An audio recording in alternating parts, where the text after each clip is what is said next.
बच्चे क्यों नहीं, हाँ अब पता नजर ही चला नहीं कि आती। उनकी शादी ही नहीं हुई। क्या अचीवमेंट ये ऐसे हैं कि इनको सर तो बच्चा भी बोलेंगे भाई इन्होंने जो काम किए हैं। माता पिता का तलाक 10 साल की उम्र में हो गया, मां ने दूसरी शादी कर ली, जिंदगी भर सौतेले भाई के साथ रहे, आस पड़ोस के बच्चे चिढ़ाते तंग करते रहे, अपनी खुद की गर्लफ्रेंड छोड़ के चली गई, जिंदगी भर अकेले रहना पड़ा, जब अमेरिका गए तो बर्तन धोते रह गए। नमस्कार, मैं Vivek Bindra, founder and CEO बड़ा बिजनेस.com। बॉलीवुड की कहानी नहीं है ये कोई, वापस आ चुका हूं पूरे जोश के साथ। इस बार बात करूंगा रतन टाटा पे। बहुत कमेंट्स किए थे आपने, रतन टाटा सर, रतन टाटा, रतन टाटा देश के रतन, रतन टाटा। इससे पहले भी मैंने अटल बिहारी वाजपेयी, अब्दुल कलाम, नेताजी सुभाष चंद्र बोस और बॉलीवुड पे 4 केस स्टडी दी थी, चारों का व्यूअरशिप मिलियंस में गया है। खड़ा हो चुका हूं, अब कोई वीडियो बैठ के नहीं बना रहा हूं, पूरे जोश के साथ आ चुका हूं। अगर आप थोड़े नीचे कमेंट बॉक्स में बताओ, Steve Jobs, Mark Zuckerberg, Mukesh Ambani, Sardar Patel, और अगर 5 लाख लाइक दिए ना तो मजबूरी का नाम महात्मा गांधी भी बना सकता हूं। क्यों कहते थे मजबूरी का नाम महात्मा गांधी? अब वीडियो मिस मत करिएगा,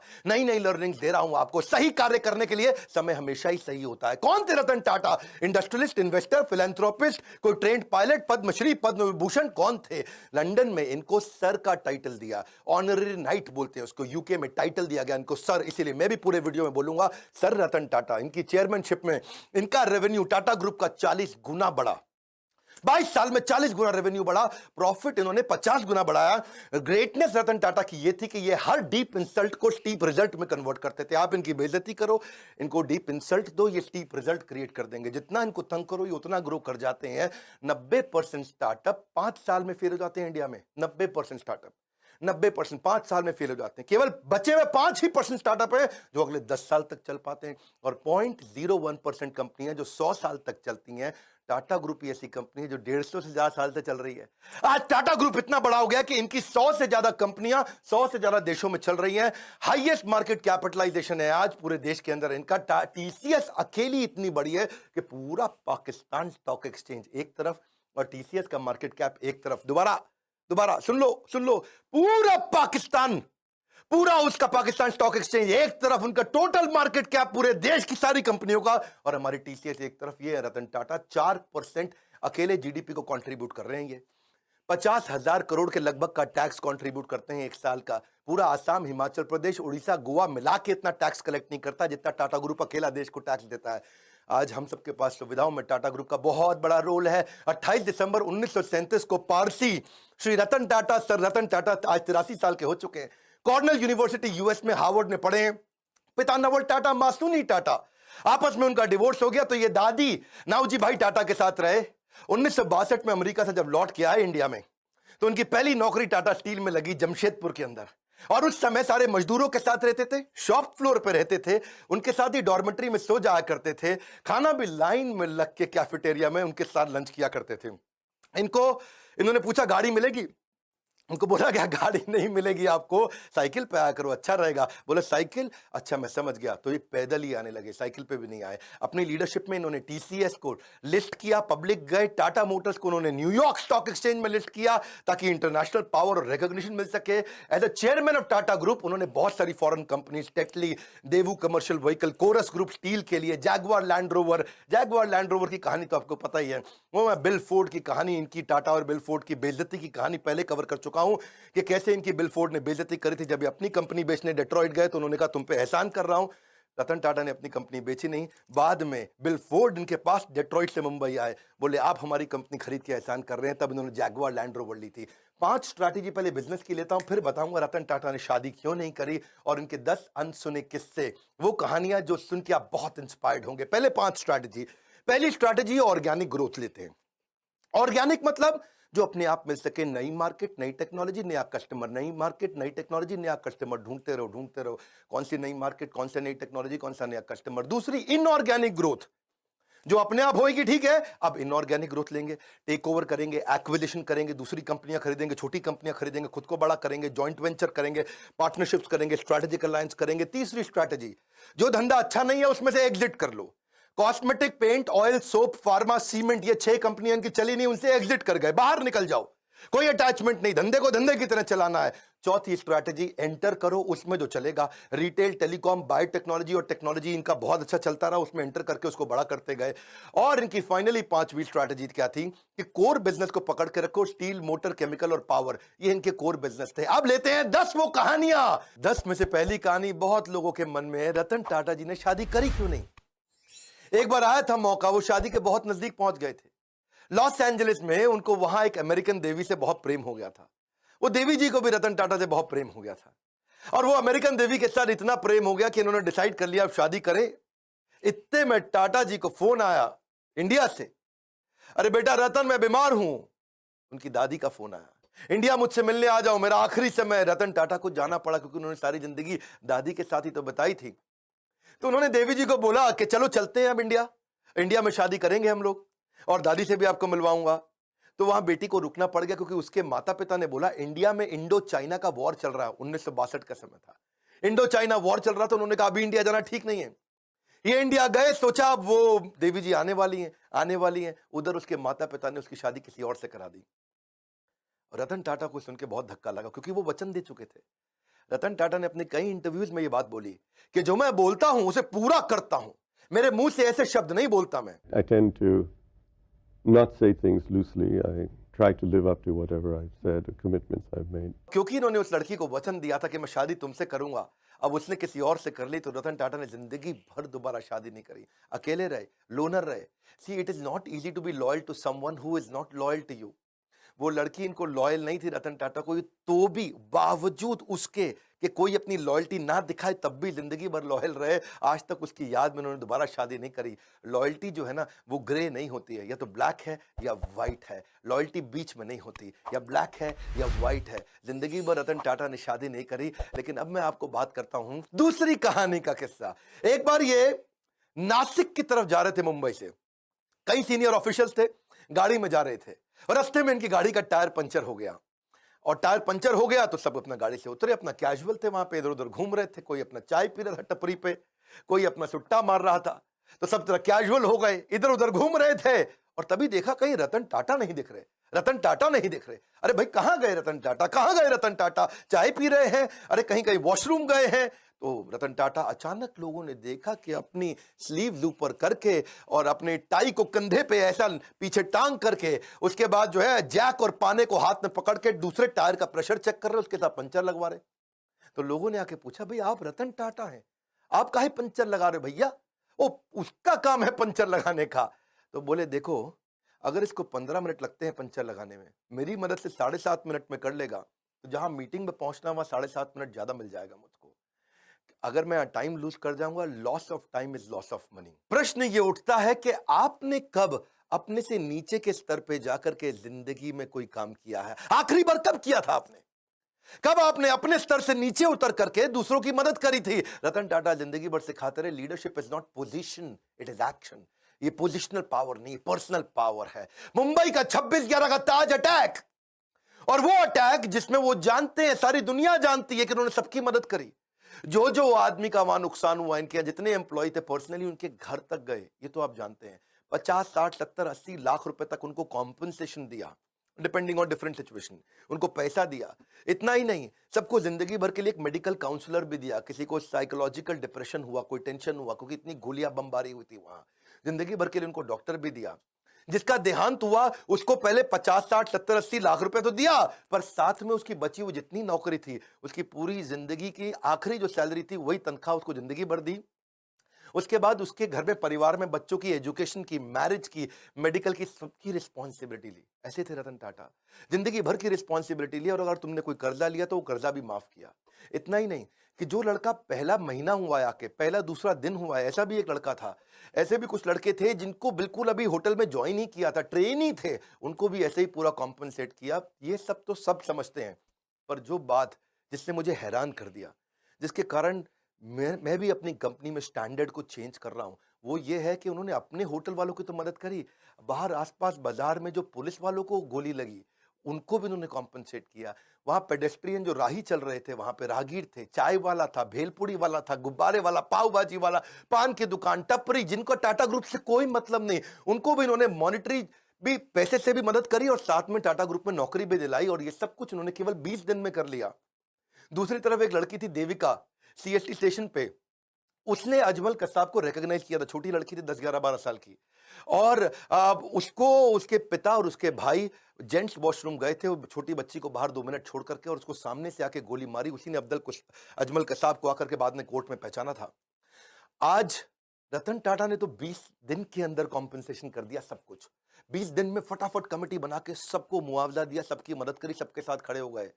और तब 2008 से 2020 हो गया, एक 20 दिन, एक 2020, 20 डेज 2020। आज 2020 तक उस लड़की को कोई कॉम्पेंसेशन नहीं मिला। इनफैक्ट मछुआरे थे कहीं, मैं अभी इकोनॉमिक टाइम्स में खबर पढ़ रहा था, वो मछुआरों को आज 12 साल के बाद कॉम्पेंसेशन मिला।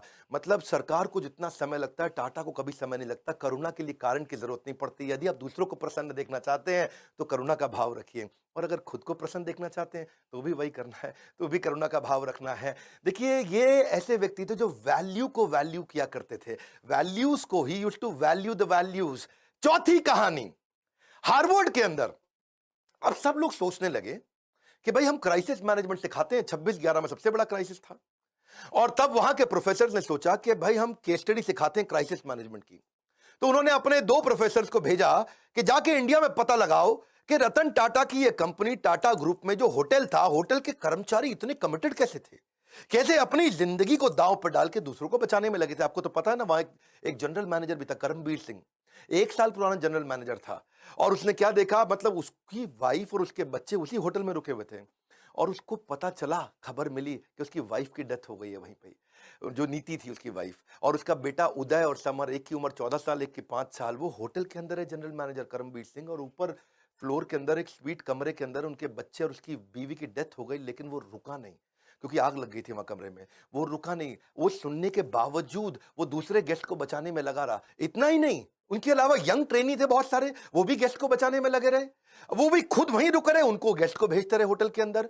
टेलीफोन ऑपरेटर फोन करके बता रहा है कि अब निकलो, अब रुको, अब निकलो, अब रुको। रिसेप्शनिस्ट जो स्टाफ थी वहां पे, वो भी ह्यूमन शील्ड बना बना करके गेस्ट को निकालने में लगे हैं। सब लोग हैरान थे। हार्वर्ड बोला कि यार एम्प्लॉइज में ऐसा है क्या, इनके ये क्या भरते हैं, कौन सा इंजेक्शन लगाते हैं कि इनके एम्प्लॉय कोई आर्मी के अफसर थोड़ी है कि अपनी जिंदगी दांव पर लगा दी। भाई सबसे पहले तो आदमी अपने को बचाता है, खुद निकलता है, लेकिन इनके सारे एम्प्लॉय, ताज मालदीव्स का भी था ना ताज, वहां पे भी सुनामी आया था 2004 में, उधर भी इन्होंने यही किया था। तो वो सोचे कि भाई ताज होटल के एम्प्लॉय ऐसे हैं कैसे।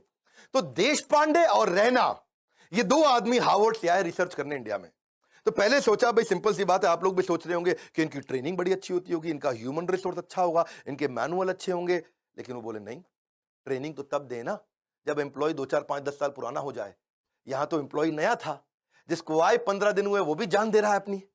तो बोले कि अच्छा रिवॉर्ड रिकॉग्निशन अच्छा देते होंगे। भाई नहीं, रिवॉर्ड रिकॉग्निशन तब दोगे जब तुम साल 2 साल 4 साल नौकरी कर लोगे, तब तो कोई अवार्ड रिवॉर्ड दोगे। वो तो 15 साल पुराने लड़के, 15 दिन क्षमा चाहता हूं, पुराने लड़के आए और होटल में अपनी जान देने में लगे। तो ये कह रहे हैं कि क्या चक्कर है, टाटा ग्रुप के होटल में कोई आदमी आता है तो अपनी जान देने को तैयार हो जाता है, पर ग्रुप के लिए, टाटा के लिए काम करता है, क्या चक्कर है। तो उन्होंने कहा भाई रिज्यूमे अच्छा था इनका, एक्सपीरियंस अच्छा था, पता चला वो भी नहीं। फाइनली रतन टाटा से जब इनका इंटरव्यू हुआ, उन्होंने कहा यार क्या क्या चक्कर क्या है, आपके होटल का आदमी अपनी जिंदगी दांव पर लगा देता है। तो रतन टाटा ने बोला ये बाद की बात नहीं है, ये हायरिंग से पहले की बात है। हम उसका कैरेक्टर, उसकी इंटेग्रिटी को देख लेते हैं इंटरव्यू के दौरान। Interview is the key. Interview के दौरान ही हम अपनी कंपनी में ऐसे लोगों को लेते हैं जो ईमानदार है, काम करना तो हम सिखा देंगे, हमें ईमानदार लोग चाहिए। ये है टाटा ग्रुप, खुद इतने ईमानदार, उनकी ईमानदारी पर तवे पे बैठ करके इंसान आज भी कसम खा सकता है कि भाई टाटा नहीं कर सकते बेईमानी। और ऐसे ही एम्प्लॉय भी लेते हैं, कहते हैं ईमानदार ले लो। और जब ईमानदार लोग लिए तो उन्होंने अपनी जान दी होटल में लोगों को बचाने के लिए। इनका रूल क्या है, नेशन बिफोर द बिजनेस। मैं 5वीं कहानी सुनाता हूं। अभी ताज अटैक की मैंने 2 कहानी सुनाई आपको, अब ताज ही की तीसरी कहानी लेते हैं कि ताज होटल को ठीक करने के लिए रतन टाटा ने टेंडर निकाला। भाई होटल में आग लग चुकी है, होटल में गोलियां चली हैं, होटल पूरा तहस नहस हो चुका है। तो उन्होंने दुनिया भर में टेंडर निकाला कि कौन हमारे होटल को आके ठीक करेगा, रिपेयर करेगा। समझ रहे हो मेरी बात को। तो रिपेयर करने के लिए दुनिया भर में टेंडर, पाकिस्तान से 2 कंपनी ने भी टेंडर अप्लाई कर दिया कि हम आपका होटल आके ठीक करते हैं। अच्छा, उनको रतन टाटा ने ध्यान नहीं दिया, भाई पाकिस्तानी है, मैं यही कराऊंगा इनसे। कसाब साहब वहीं से आए थे। तो ये को 2 आदमी, 2 बड़े बिजनेसमैन बिना अपॉइंटमेंट लिए पहुंच गए मुंबई। रतन टाटा से मिलने के लिए कि भैया हमको दे दो, हम करेंगे टेंडर पास। रतन टाटा ने उनको अपॉइंटमेंट नहीं दिया, कमरे के अंदर से सेक्रेटरी को बोल दिया बोल तो बिजी है। वो बाहर बैठे वेट करते रहे, पूरा सुबह से शाम हो गया। रतन टाटा ने फिर मैसेज भेज दिया उनको, बोलो चले जाओ, तुम अपॉइंटमेंट लेके नहीं आए, मैं बिजी हूं। ये दोनों पाकिस्तान के बड़े बिजनेसमैन दिल्ली पहुंच गए एक बड़े कांग्रेस के नेता के पास।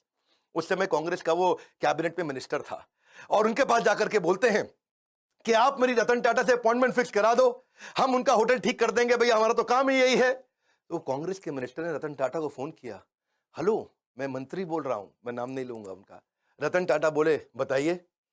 बोले ये दो आदमी आए हैं बिजनेसमैन पाकिस्तान से, ये आपका होटल ठीक कर सकते हैं, इनको टेंडर दे दो, आप इनको मीटिंग तो दे दो, कम से कम इतना तो करो। तो रतन टाटा ने उनको क्या जवाब दिया, आप हैरान हो जाएंगे। बोले तुम बेशर्म हो सकते हो, मैं बेशर्म नहीं हूं, पाकिस्तानियों को धंधा नहीं दूंगा। खटाक फोन रख दिया। ऐसे हैं हमारे श्री रतन टाटा। इसी के साथ दूसरी कहानी, और 26/11 के अटैक के बाद पाकिस्तान की सरकार ने उनसे कुछ सैकड़ों हजारों टाटा सूमो को ऑर्डर दिया था। टाटा सूमो उन्होंने कहा मैं पाकिस्तान को नहीं दूंगा, नुकसान बर्दाश्त है लेकिन देश से गद्दारी बर्दाश्त नहीं है। क्विकली छठी छोटी सी कहानी, एक बार एक कॉलेज के चेयरमैन ने उनको इन्वाइट किया कि बड़े फंक्शन में 25वीं एनिवर्सरी थी, सेलिब्रेशन थी। अब रतन टाटा आए हुए, रतन टाटा है भैया, टाटा ग्रुप कंग्लोमरेट। बच्चों में भीड़ भाड़ हो गई, और मैं देखूंगा आगे आऊंगा, मैं देखूंगा आगे आऊंगा। 2-4 बच्चों ने इधर धक्के मार दिए, आगे निकलने के चक्कर में रतन टाटा ने देखा बेचारी एक लड़की नीचे गिर गई। उन्होंने कहा कि आप फंक्शन खत्म होने दो, मैं आपसे मिलूंगा। फंक्शन थोड़ा लंबा हो गया, रतन टाटा जी की फ्लाइट थी और उन्होंने अपनी फ्लाइट मिस कर दी। प्रिंसिपल ने बोला फ्लाइट क्यों मिस कर रहे हैं साहब, बच्चे हैं, क्या हो गया? बोले नहीं, मैंने वचन दिया है, मैं इनसे मिलूंगा, प्राण जाए पर वचन ना जाए। ये कहानियां आपने पहले बॉलीवुड में बहुत सुनी होंगी, लेकिन असलियत में रतन टाटा कहते हैं जो मैं मुंह से निकाल देता हूं मैं करता हूं पूरा। चलो आगे बढ़ते हैं, 7वीं कहानी। रतन टाटा एक पीपल्स पर्सन थे। आपको पता है जब जापानी कंपनी इंडिया में आती है और ऑटोमोबाइल कंपनी लगाती है तो बहुत स्ट्राइक होती है। सुजुकी, मारुति, उनके यहां भी बहुत स्ट्राइक हुई, होंडा के यहां हुई, या कोई भी जापानीज कंपनी होती है, क्योंकि मैनेजमेंट और लेबर यूनियन का आपस में झगड़ा चलता है। लेकिन एक दफा टाटा मोटर्स में भी हुआ, मैनेजमेंट और लेबर का झगड़ा हो गया। वहां पे लेबर ने उनको बोला, उनकी यूनियन ने बोला कि भाई हमको ना यहाँ पे एक बोनस चाहिए, आप बोनस नहीं दे रहे हैं। वो इतना वायलेंट हो गया कि मजदूरों को भी चोट आई और मैनेजर्स को भी चोट आई, कुछ झगड़ा बहुत बढ़ गया। और लेबर यूनियन कह रही है बोनस तो चाहिए ही चाहिए, मैनेजमेंट तैयार नहीं थी बोनस देने के लिए। आप समझना, क्योंकि मैंने तो ऑटोमोबाइल कंपनी में बहुत काम किया, मारुति ने मुझको हर साल बेस्ट ट्रेनर इन इंडिया का अवार्ड दिया है, तो मैं तो इनको जानता हूं। इनको बोलते हैं basically long term settlement. Long term settlement होता है 4 साल का, जिसमें तय किया जाता है कितना बोनस दिया जाएगा। और मैनेजमेंट तय कर चुका था, पर रतन टाटा आए, उन्होंने आके कहा कि मैं लेबर से सबसे मिलता हूं, और यूनियन से मिले। वहां उनके बीच में जाकर के जमीन पे बैठ गए और उनके साथ बैठ करके बोले कि आप ठीक कह रहे हैं, बोनस तो मिलना चाहिए, आपने खून पसीना बहाया है। जाके मैनेजमेंट को समझाने लगे रतन टाटा कि भाई इनको बोनस दो। अब मैनेजमेंट बोली सर हम ऑटोनोमस बॉडी है, हम डिसाइड करेंगे, हमारे हिसाब से बोनस नहीं देना चाहिए। रतन टाटा अड़ गए, बोनस दो, आपको देना चाहिए। मैनेजमेंट बोली आप जबरदस्ती करेंगे तो हम दे देंगे, लेकिन इनको देना बनता नहीं है। रतन टाटा बोले देखो मेरी रिक्वेस्ट है, इनको बोनस दो। अब वहां सारे मजदूर देख रहे हैं, पहली बार भी रतन टाटा खुद आए, आके मैनेजमेंट से लड़ रहे हैं। ऐसा साइकोलॉजिकल टर्न अराउंड हुआ कि उसके बाद खुद ही सारे की सारी लेबर यूनियन ने आकर के बोल दिया कि अब हमको बोनस नहीं चाहिए, रतन टाटा आकर के हमसे लड़े, इतना ही काफी है। 8वीं क्विकली कहानी, रिवॉर्ड द फेलियर। इन्होंने अपने टाटा नैनो के फेलियर से एक चीज सीखी कि क्या, कि try frugally and fail fast. वो उन्होंने कल्चर ही बना दिया। तब रतन टाटा ने आके सबको सिखाया कि भाई ऐसा करते हैं, हम फेलियर को रिवॉर्ड करते हैं, छोटे छोटे फेलियर होने दो। उन्होंने एक एनुअल कॉन्टेस्ट ही लॉन्च कर दिया टाटा ग्रुप में, कहता चलो एक कॉन्टेस्ट लॉन्च कर देते हैं, मैं जो सबसे बढ़िया फेल्ड आइडिया होगा उसको रिवॉर्ड दूंगा, ताकि लोग मेहनत तो करें, और जितना बढ़िया फेल्ड आइडिया होगा मैं उसको, तो ताकि छोटे छोटा मेहनत करो, छोटी छोटी फ्रूगल, बहुत बड़े फेलियर मत करो, छोटे फेलियर जल्दी जल्दी करो, जल्दी जल्दी सीखो, it will spark your innovation. तो रतन टाटा का मैसेज था कि failure is a gold mine for the company. अब उन्होंने कई सारे फेलियर फिर देखे कि आने लगे, वो बहुत वैल्यूएबल थे। इन्होंने एक वहां पे स्टूडेंट्स ने छोटा आइडिया फेल किया, लेकिन बहुत अच्छा था कि छोटा ट्रक क्या 3 व्हीलर को रिप्लेस कर सकता है। ये इस पे भी टाटा ग्रुप ने ट्राई किया। ऐसा नहीं है कि टाटा की 100 से ज्यादा कंपनी ऐसे ही बन गई, कई आइडियाज पे छोटे छोटे फेल करते हैं, लेकिन कम खर्चे में फेल करके सीख जाते हैं। एक इन्होंने चीप वाटर फिल्टर भी बनाया, उसका नाम रखा था द स्वच्छ। उसमें राइस हस्क होता है ना, चावल का भूसा, उसी से बनाने का प्रयास किया। एक प्रोटोटाइप भी बनाया $500 के अंदर, कितना? $500 में, यानी कि लगभग 30-40 हजार रुपए के अंदर क्या एक मकान को खरीदा जा सकता है दुकान से? किसी दुकान पे जाओ, मकान खरीद के ले आओ। क्या? हाँ, 40,000 रुपए का मकान खरीदो तो डिसमेंटल करके मकान को जाकर के वापस फिट कर दें, ऐसा छोटा सा मकान बना सकें, उस पर भी इन्होंने काम किया। $20 के अंदर कमर्शियल ट्रैवलर्स को क्या रास्ते के अंदर अकोमोडेशन दिया जा सकता है, जो ड्राइवर वगैरह बेचारे कमर्शियल ट्रैवलर होते हैं। From error to error one discovers the entire truth. यही था रतन टाटा का फिलॉसफी के छोटे छोटे छोटे फेलियर करो, सीखो, तभी कंपनी आगे बढ़ेगी और इनोवेशन आएगा। 9वीं कहानी फिलैंथ्रोपी, ये तो उनका नाम ही है। फिलैंथ्रोपी मतलब दान देना, सेवा करना है जी। रतन सेवक टाटा, शायद इनका नाम ऐसा ही होना चाहिए था, रतन फिलैंथ्रोपिस्ट टाटा। ऐसे फिलैंथ्रोपिस्ट जो आज भी 66% के आसपास अपनी कंपनी के प्रॉफिट्स को चैरिटेबल ट्रस्ट में देके दान दे देते हैं। हेल्थ के ऊपर, न्यूट्रिशन पे, एजुकेशन पे, वाटर के कंजर्वेशन पे, डिजिटल ट्रांसफॉर्मेशन पे, गरीबों को स्किल डेवलपमेंट के ऊपर, डिजास्टर रिलीफ में, चाहे वो कोरोना हो या उससे पहले का डिजास्टर हो, कहीं बाढ़ आई हो, या फिर स्पोर्ट्स को बढ़ाने में, या बच्चों को स्कॉलरशिप देने में। देखो, कॉर्नेल यूनिवर्सिटी तक चले गए, वहां भी उनको बोला कि अगर इंडियन बच्चे आएंगे, काबिल हुए, तो उनको फाइनेंशियल एड दे दो। वहां जाके कॉर्नेल यूनिवर्सिटी का पैसा दिया है, वहां से खुद पढ़ाई किया था। 100 करोड़ रुपए के आसपास तो उन्होंने आईआईटी बॉम्बे में दे दी कि Tata centre of technology design यहां बना दो। लेटेस्ट अब इन्होंने 1,500 करोड़ रुपया कोविड में दान किया। इसको देखो, पहले तो ये ना लोगों को दान दिया करते थे, बाद में उन्होंने प्रोजेक्ट बनाने शुरू कर दिए। उन्होंने रिसर्च प्रोजेक्ट को फंड किया कि बीमारी ठीक करने की जगह कुछ ऐसा कर दो कि बीमारी हो ही नहीं, है जी। जैसे अल्फ्रेड फोर्ड आए थे ना इंडिया में, उन्होंने आकर के इस्कॉन को मायापुर में दुनिया का सबसे बड़ा मंदिर बनाने के दान दिया। तो उनको पूछा ममता बनर्जी ने, भाई फोर्ड साहब, यहाँ इतना दान मंदिर बनाने को क्यों दे रहे हो? एड्स के लिए दान दे देते। तो उन्होंने कहा, मैं ऐसा दान दे रहा हूं जिससे एड होए ही नहीं। हाँ, ऐसे ही रतन टाटा क्या बोले, मैं बीमार होने पे बीमारी ठीक करने की जगह ऐसा दान देना चाहता हूं जिससे बीमारी होनी बंद हो जाए। टाटा ग्रुप फिलैंथ्रोपी में इतना आगे है। 2011 का मैं अपना पर्सनल किस्सा भी सुनाना चाहूंगा। मेरे गुरुदेव के आदेश पे उन्होंने कहा, हम गरीब बच्चों को खाना खिलाना चाहते हैं। तो उन्होंने कहा कि आप टाटा ग्रुप से जाकर के मिलिए, वो बहुत दान देते हैं। तो तब अर्जुन मुंडा सांसद हुआ करते थे उन दिनों, ये मेरा पर्सनल किस्सा है, 2011 का बता रहा हूँ, जमशेदपुर से। और तब मैं उनको गया, उनके पास जाके उनको गीता के कुछ कथा सुनाई, उनको बताया यज्ञ दान तप कर्म, कि यज्ञ दान तपस्या और कर्म ये सबको करना चाहिए। पावनानि मनीषी नाम। बहुत खुश हुआ अर्जुन मुंडा अचानक भगवत गीता पढ़ते पढ़ते 15 दिन में झारखंड की सरकार पलटी, मुख्यमंत्री बन गए। बहुत खुश हुए, बोले विवेक बिंद्रा जी, आपने मुझको गीता दी और मैं मुख्यमंत्री बन गया, आइए चलिए मिलते हैं। शपथ समारोह पे उन्होंने बुलाया, बोला मैं क्या सेवा कर सकता हूं? मैंने कहा मेरे लिए मत करिए, मुझको आप रतन टाटा जी से, जमशेदपुर में वहां नेरुरकर हुआ करते थे, हेमंत नेरुरकर मैनेजिंग डायरेक्टर, इनसे मिलवा दीजिए। मैं चाहता हूं गरीब बच्चों को जमशेदपुर में किचन बना दें और गरीब बच्चों को मिड डे मील के द्वारा उनको स्कूल में बुलाएं, खिलाएं। तो उन्होंने मेरी वहां मीटिंग कराई। तो मैंने जाकर के मिस्टर नेरुरकर को बताया कि हम क्या करेंगे, गाड़ियों पे आपकी टाटा एज, टाटा 407, उस पर लगा देंगे बड़ा बड़ा बोर्ड कि टाटा ग्रुप आज यहाँ गरीब बच्चों को खाना खिला रहा है और मिड डे मील का कैंपेन चलाते हैं। स्कूल के अंदर बच्चों को दाल चावल रोटी सब्जी गरम गरम खिला देंगे, इससे बच्चे स्कूल आएंगे फ्री में खाना खाने के लिए। उनको आइडिया अच्छा लगा, उन्होंने 15 करोड़ रुपया डोनेशन भी दिया। ये पर्सनली मैं उन दिनों शायद उस समय 28-29 साल का रहा हूँगा, और ये मेरी लाइफ का एक बड़ा अचीवमेंट था कि मैं एक सेवा कर पाया। आज भी वो किचन चल रही है, 65,000 गरीब बच्चों को वहाँ खाना खिलाया जा रहा है। उसके ओपनिंग पे मैं गया था, इनॉग्रेशन पे कुछ फोटोग्राफ्स भी मैं आपको शेयर करूंगा। तो वहाँ मुख्यमंत्री थे, ये मैनेजिंग डायरेक्टर थे टाटा ग्रुप के। वहाँ पे आज तक कोई भी व्यक्ति दान देकर कभी गरीब नहीं बना है। No one has ever become poor by giving. देखिए, पक्षी के पीने से नदियों का पानी खत्म नहीं होता, उसी प्रकार धनी व्यक्ति के दान देने से उसका दान भी नहीं घटता। ये टाटा ग्रुप के साथ मेरा एक्सपीरियंस था। और 10वीं कहानी, विनम्रता से विश्वास। वैसे तो मन करता है सर रतन टाटा के बारे में बोलते चले जाऊं, घंटों की वीडियो बनाऊं, फैमिली ट्री पे बनाऊं, उनके सब वो परिवार शुरू से लेकर के अब तक 150 साल की हिस्ट्री बताऊं, उनके कॉर्पोरेट एक्सपीरियंस बताऊं, बिजनेस 100 से ज्यादा कैसे चलाते थे उसके बारे में बात करूं, क्या क्या नहीं बात करूं। लेकिन चलिए, समय पूरा ना पड़ता हो। एक बार वो सेमिनार में गए, और एक सेमिनार में, वहां सेमिनार खत्म होने के बाद लोगों ने बोला भाई सर रतन टाटा के साथ फोटो खिंचाएं, तो सब लोग लाइन में खड़े हो गए। 3 रो बना ली उन्होंने। पहले लंबे वाले लड़के पीछे खड़े हो गए, फिर थोड़ी कम हाइट के, और नीचे बाकी जमीन पे बैठ गए। अब सर रतन टाटा की कुर्सी लगाई थी, उन्होंने कुर्सी हटवा दी, तो लोगों को लगा खड़े होंगे। अब रतन टाटा जी खड़े हुए तो उनकी हाइट लंबी है, तो पीछे वाले छुप जाएं, पीछे जाके खड़े हुए तो रतन टाटा खुद छुप जाएं। तो वो आके खुद ही जमीन पे बैठ गए। 2 मिनट तक सन्नाटा हो गया, नीचे बैठे। रतन टाटा बोला जल्दी फोटो खींच लो, ज्यादा देर नीचे नहीं बैठ सकता मैं।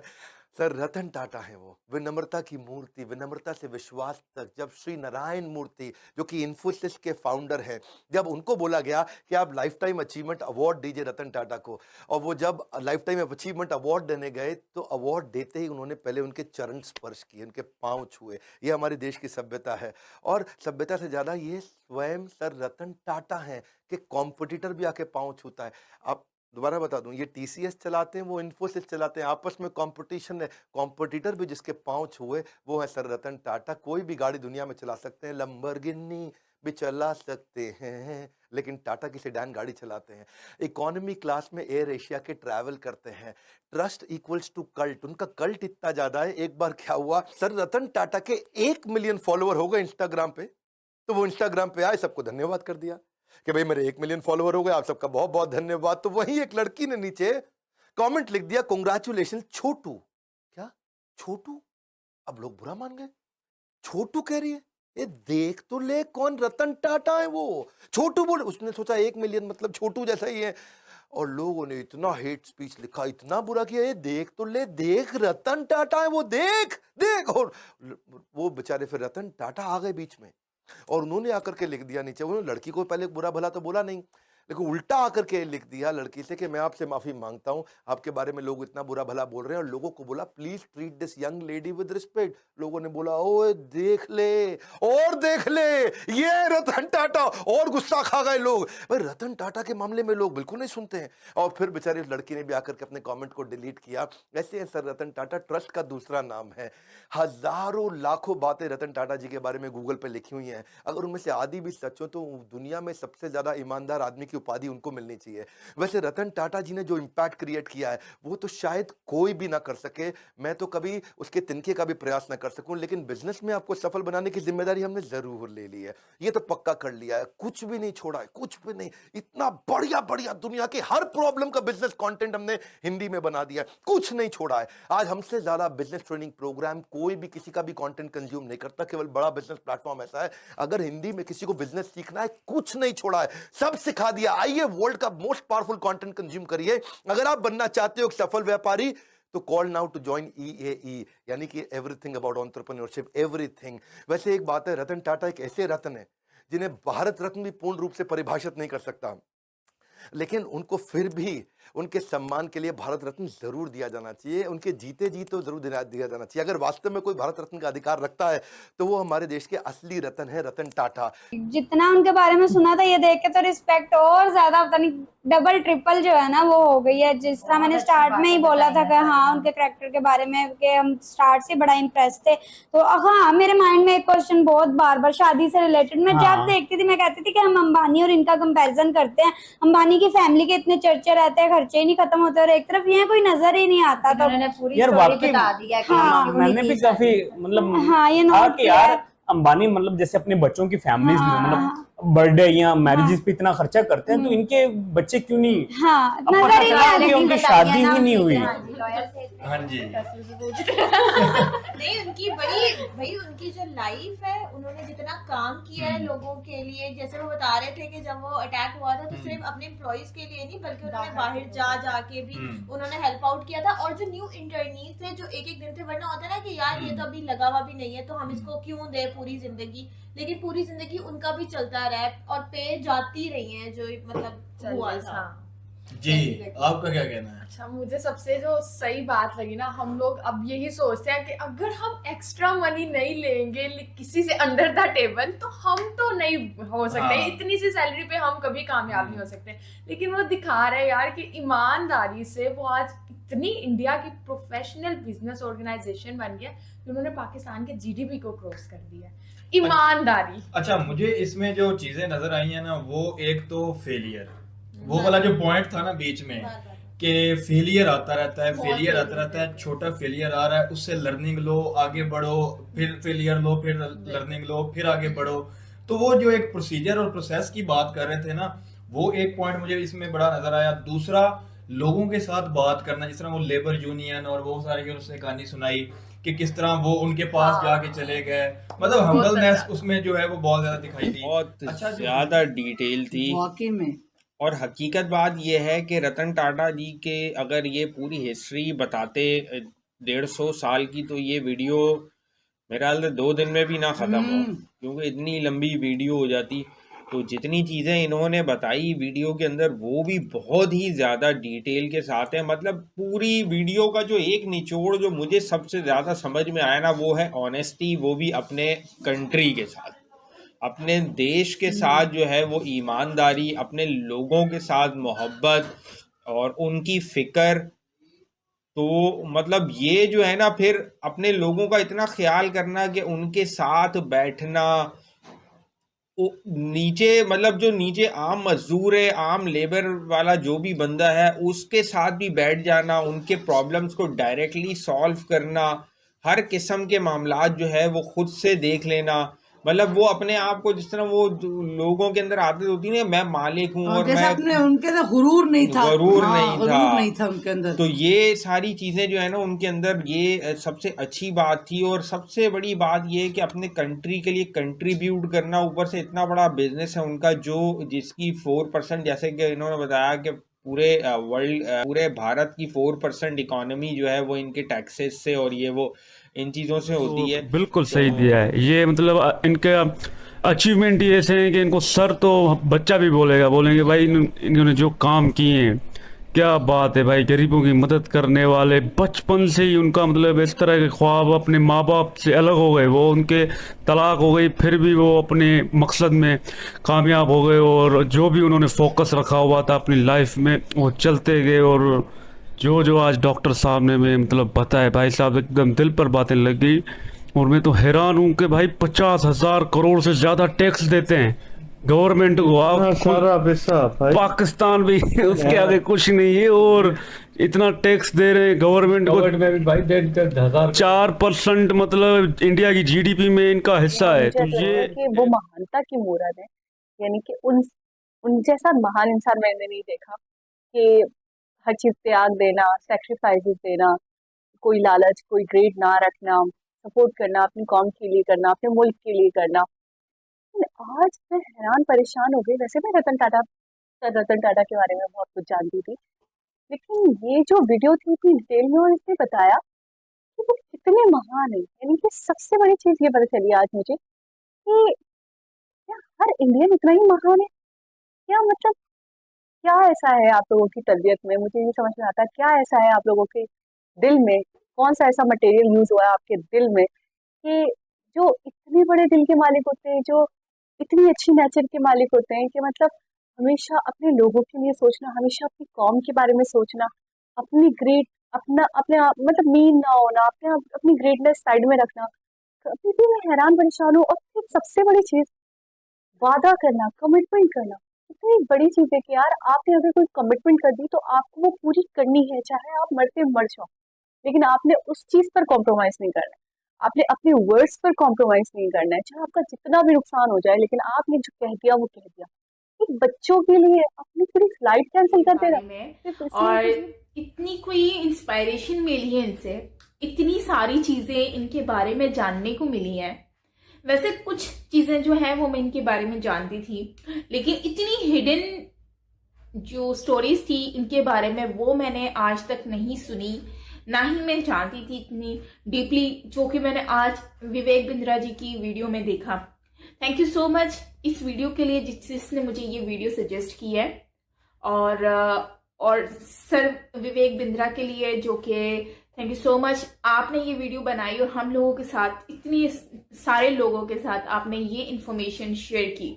सबसे बेस्ट चीज मुझे इसमें ये भी लगी, विवेक जी की बात कर रही हूँ, कि उन्होंने सबको कोर्स फ्री कर दिया है सिर्फ ट्वीट करने पर, और 100 के अराउंड जो है वो रीट्वीट पर अगर हो जाते हैं तो आपको फ्री ऑफ कॉस्ट मिल जाएगा। सिर्फ ये देखता हूँ कि ईमानदार हो बंदा तो मैंने वो रखना है, सिखा तो हम खुद लेंगे। ये चीज़ बहुत ही ज़्यादा मुझे अच्छी लगी कि वाकई में मतलब इतनी ट्रेनिंग देनी और चीज़ों की, अगर इंसान ईमानदार ही नहीं रखा तो वो ऐसा कोई मौका आएगा तो वो सबसे पहले खुद भागेगा सारी चीज़ें छोड़कर। दूसरी चीज़ मुझे जो मैंने काफ़ी ज़्यादा जितने भी बड़े लोग देखे हैं उनमें मैंने ये खसूसियात ज़्यादातर देखी हैं कि वो चैरिटी बहुत ज़्यादा करते हैं, और ये मेरे ख़्याल से एक ऐसी चीज़ है कि जिससे आप का जो पैसा है या आपकी जो भी दौलत है, आप अगर अपनी एजुकेशन बांटते हैं लोगों में तो आपको एजुकेशन ज़्यादा मिलती है। मतलब कि मैं ऐसा मानता हूं, बल्कि हम सारे ही मानते हैं इस चीज़ को कि जो चीज़ आप दूसरे लोगों में बांटते हैं वो चीज़ आप में बढ़ती रहती है।